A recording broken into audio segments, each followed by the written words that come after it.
Have you hit that subscribe button? If not, what are you waiting for? Do it. So today we are joined by Mr. Simon Elmore, and wow, Simon has got a very lengthy journey. I think we can all say like that. But how are you, mate? Are you okay? I'm extremely well, thank you very much. Well, we'll start from the beginning. It's always the best place to start. So, before transplant wise, how was your sporting life? Was it something that you always looked to do? Before my transplant, I'm the son of a PE teacher. That's it. And secondary PE teacher, I pretty much was brought up with sport. I'm an only child, so my competition was my dad. And he was a big influence in my life, and really he was the one that gave me the passion to be into sport. I mean, I did literally every sport, not so much rugby, but everything else. Literally, the week before my kidneys failed, I'd played 5 matches of football that week. Wow, I mean that's not too bad. So you were quite late in comparison to some of the others that we've had so far. So you had your failure at 33, I believe I read. That's right. So yeah. How was it? Obviously, you had a fully functioning life previously. Was there any sort of preempting towards it? Did you know that you had some sort of problem, or did it just happen? Basically, it just happened, and the scenario is, bottom line, stress. I brought on enough stresses in my life prior to that. Had a lot going off family-wise, and it literally was. The financial crash happened that year. I turned 33. I'd lost the house business, car, partner, and unbeknown to me, on the inside, I wasn't aware that my body was having a breakdown. On the outside, it was just the norm. And it was, I had a weekend session with the boys after a long week of football on a bank holiday Monday in May, and got home and was really ill. I had a headache, never had a headaches like that before. Went to bed, tried to shake it off, and I ended up having to phone my parents to come and pick me up and take me up to their house because I couldn't move. They phoned the ambulance, got rushed in. My blood pressure was 230 over 130. And they said, unfortunately, they put me out with morphine. And I woke up to be told, your kidneys have failed, you're on dialysis. How long did it take you to manage to find a transplant, a donor for your kidney? The problem was for myself from that day, I was in depression.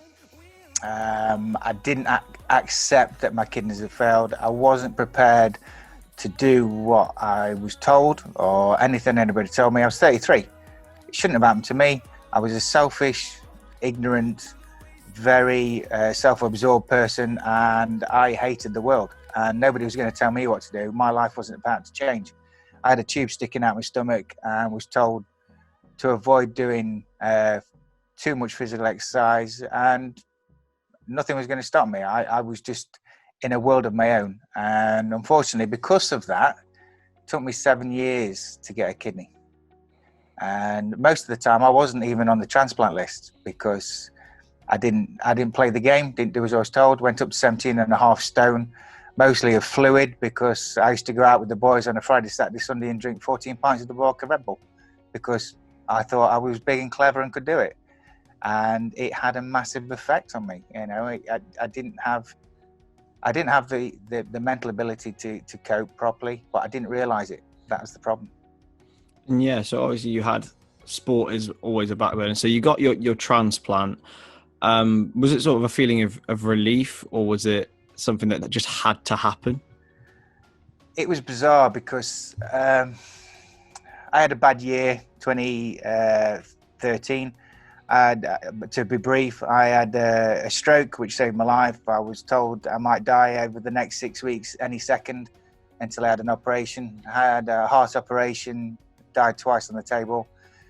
Was then told I got sepsis, was going to lose my hand. Thankfully didn't because of intervention, and had my heart stopped and started, died again. And then after 7 months in hospital, let me go home, and 2 weeks later I was rushed in and told my wife was told I got half an hour to live. that had the biggest impact on my life. It made me realize that, do you know what? I've got so many people that want me around, and my head was still in a bad place, but the wife gave me a bit of a nudge, and it made me realize I've got so much to live for. And I actually checked my whole persona and life changed on that point. I knew I had to do something to get mentally in the right place. And it wasn't until, strangely, I met Joe Brown, who was the administrator for Transplant Sport, in November of 2014 at National Kidney Federation conference, which is that one. Mm-hmm. And she said, Transplant Sport. I went, what's this? And she explained to me what Transplant Sport was all about and how it can give you the ability, even having a transplant, to do sport again. And it just, it was a life changer. That moment to think, I've got to get fit. I've got to get ready for having a transplant. I want this.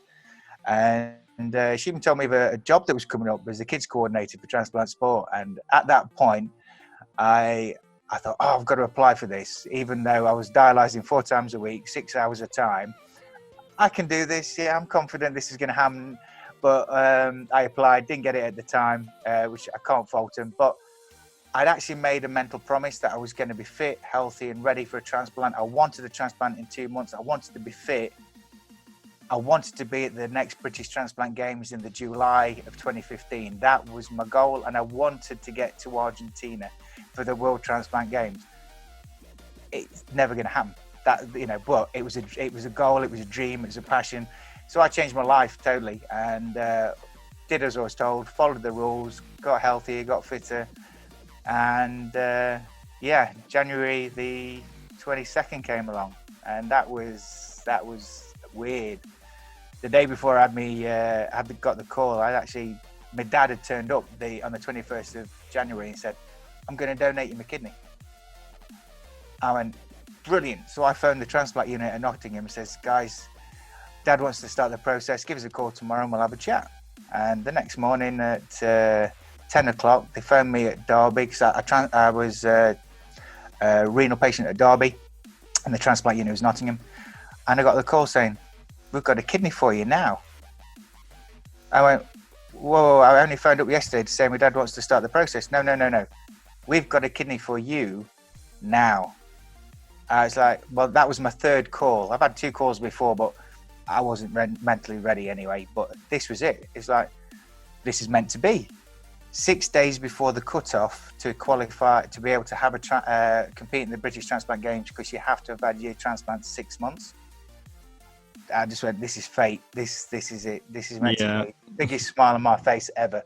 And it was just amazing. It was just amazing. Absolutely. So yourself, you managed to get yourself ready, and you've played a vast variety of different sports in your time. So what sports did you play, and which ones did you find the most enjoyable for yourself? Well, I actually I was sensible, is the best way of putting this. I wanted to do every sport, but I actually looked at the sports that were in the British Transplant game and thought, do you know what? I'm going to play safe. I started, I looked at 10-pin bowling, lawn bowls, archery, table tennis, throwing a cricket ball, which I used to play cricket. And my goal was to run in the 4x100 meter relay. That was kind of a pipe dream. I'd never done the 100 before, but thought, you know what, get my fitness level up. I can always have that because it's an extra event that I can try and squeeze in if I can help make a team. So that was my goal. And after about 5 weeks, I spoke to my doctor and says, can I start doing anything, getting more active? He said, yeah, because by day 4 of having my transplant in Nottingham, I was doing 3.5 miles a day with my drip stand, traveling around the hospital, talking to everybody because I had insomnia. I wasn't sleeping, so I'm going to talk and walk. That was the thing. So that was, very. I'd never done those sports before. These sports were new to me, but it was a challenge. And I thought, you know what, I can do this. It gives me the opportunity to get fit and active. And it was amazing, to see new people, new sports, new activities. It was awesome. Absolutely. And it just, so the first games, obviously you've picked up a lot of medals. So what was it like getting the first medal for yourself? What was the feeling like? The medals, and I say this, I don't mean this to be harsh, but the medals were not, they were irrelevant in essence. The fact that I was able to go to my first British Transplant Games 6 months after my transplant and be a part of something so special, that was just, it was awe-inspiring. I actually turned up at one of the meetings for the Nottingham team. I was in my gown, I had my drip stand, and said, "Hi guys, I'm going to the British Games." They just looked at me and laughed, and I says, "No, honestly, I'll be fine." But I just want to be part of that experience. My first event was archery, and I was lucky enough to get a bronze medal.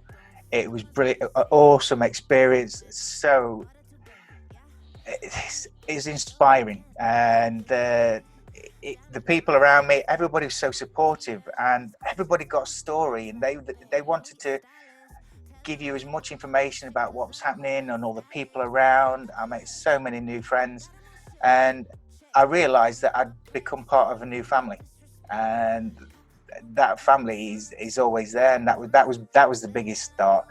The medals are brilliant. I did 10-pin bowling, I got a bronze. Table tennis, got a bronze, and the cricket ball, I got a bronze. It was like this is it, this is the introduction.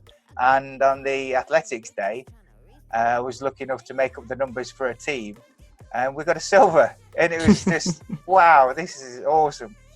That was brilliant. So it's the experience of what people need to be involved with. Absolutely. And you said earlier that you were in a state of depression, mental health was in a bad place.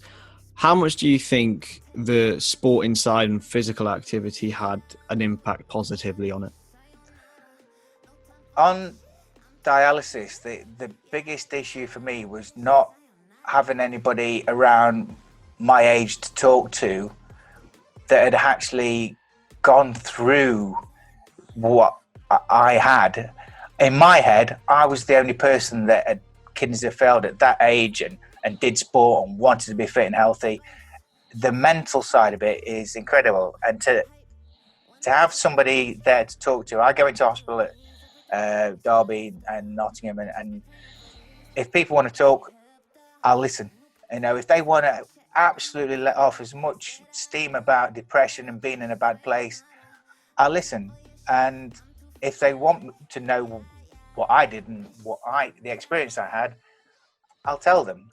But I won't give advice, because that's down to the consultants and the doctors. I will give them experience of, you have a choice. And that depression, that world, I didn't realize that I was in it until I came out of it. That's the hardest thing to recognize, that you were in depression, because you just get on with your life and it's a blur. But the biggest life changer was knowing that sport was available. My life could be back to our class normality. I'm in a better world, better physical place now than I ever was before the transplant, because my emotion, my passion is real, instead of about winning, about getting that final thing. I mean, I've not, since the day of my stroke, I've not drank alcohol, because I owe so much to my donor, and I feel as though it's not fair for me to put my body in a place where I haven't got the best ability to make a difference, and I don't want to risk being an idiot and getting caught again drinking that much for no reason. It's brilliant. So, in terms of the transplant games and stuff that you've experienced, what one moment could you pick out to say, yeah, that was probably the best that I've felt about it? There are so many. I would actually say, for me personally, it was actually seeing my friends at the World Transplant Games getting medals. I know that sounds really cliche, but I was captain of the 10-pin bowling team for Argentina. 7 months after I'd had my transplant, I was given the opportunity to go, and these guys were amazing friends. You know, we're friends for life. We're always on Facebook, and to see other people get gold medals in sports that they thought, well, I'll give it a go. We'll work on it. We'll train. We'll practice. And that's, again, it's cliche, but to see other people get the medals, I've had my time to a point, and I love getting medals. I'm not knocking it, but to see other people achieve something that they've set their mind to is just awe-inspiring. Especially the kids. I had a young lad, good friend. He did the 10-pin bowling in the under-18s category, and he got a medal. And that was it. His face was an absolute picture. And this is what this is for me, is what it's all about. It's just helping as many people be a part of transplant sport. That is my life. And the wife will tell you that. Absolutely. And finally, we do this for everyone, but what 3 words would you use to describe the impact of transplant sport on you? Life-changing, passionate, family. Fantastic. I think that's pretty much sums it up, don't it? Thank you very much, Simon, for joining us. It's been an absolute pleasure. Hopefully we can get some more and more attention towards the transplant sporting world, because it's just fantastic. But anyway, it is it's amazing. Transplant sport, the British Transplant Games, I know they're not on this year, but they'll be back next year at Leeds, and everybody will have that passion, and hopefully we'll get more people on board to take part, be involved in it, because it will change their lives. I guarantee it. Absolutely, and I hope to Zoe and Lucy are sorting me out a couple of tickets, so that's all good. But anyway, thank you very much for watching. I will see you next time.